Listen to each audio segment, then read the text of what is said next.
one of the biggest sources of stress for women is our tendency to overcommit. Man, I keep learning this one the hard way. Last year at about this time, I overcommitted in a very big way, and I hope I've learned my lesson. About a year ago, I was going to be talking to 300 women in Saginaw, Michigan. And I had the brilliant idea that instead of just talking about the deliciousness and benefits of nuts and seeds, what better than to bring each of them their own snack attack pack, I called them. Dumb idea. Who do I think it was? Oprah? You get a bag of nuts, and you get a bag of nuts, and you get a bag of nuts. Anyway, I wish you had been there. I mean, literally, I wish you'd been there to help me, because 3 days before the event, there I was, cooking, labeling, stuffing all these bags full of nuts and seeds. And we're stuffing, and we're stuffing, and I went around the clock with this. Didn't realize how long it would take me, and it put me a little late on the road to the airport.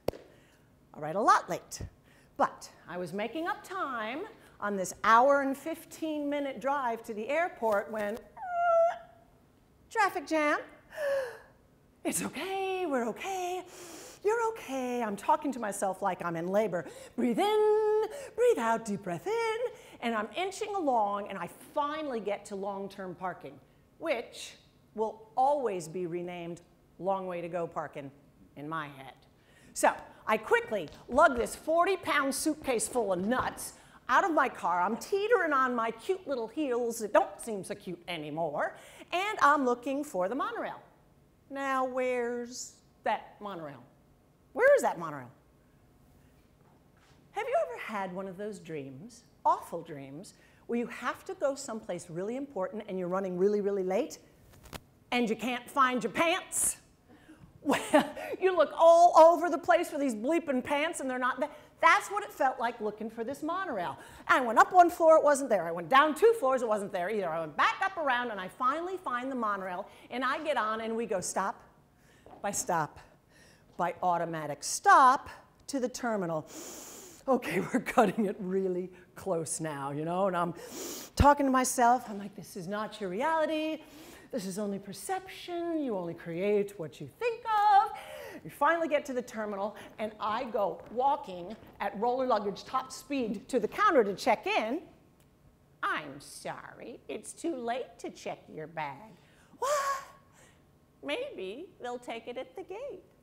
And we're running to the escalator, which I finally get on, which happens to be, by the way, the slowest escalator ever made in the history of mankind, with a line of people in front of me, and they're not even moving a muscle. It was like the Twilight Zone. Well, I finally get to the top, and I go bounding over to the gate. You know, boarding pass, check. ID, check. Bag of nuts.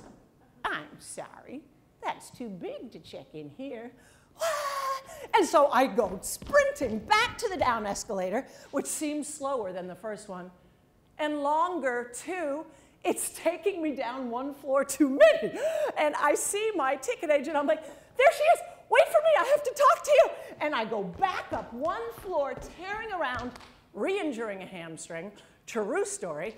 Get back to her, gripped in white panic. I'm terrorized. And I said, they won't take my bag. They won't take my bag. I'm sorry. Too late. Well, let me just leave it in a locker. No lockers since 9/11. Oh, right. Okay, you know what? I'm just going to leave it here for 300 lucky airport employees. Free food, everybody. Hot nuts. Come and get your hot roasted nuts right here. When out of my chaos came the dulcet tones of Debbie G. And she said, I can get you on a later flight that will get you to Saginaw only 1 hour later. The clouds parted, the sun shone. Are there birds singing in here? They're probably here for my nuts. So there I was, sitting in coach, with that 60-pound suitcase of nuts safely tucked in the belly of the plane. And we flew o'er the land, and we landed safely in Saginaw.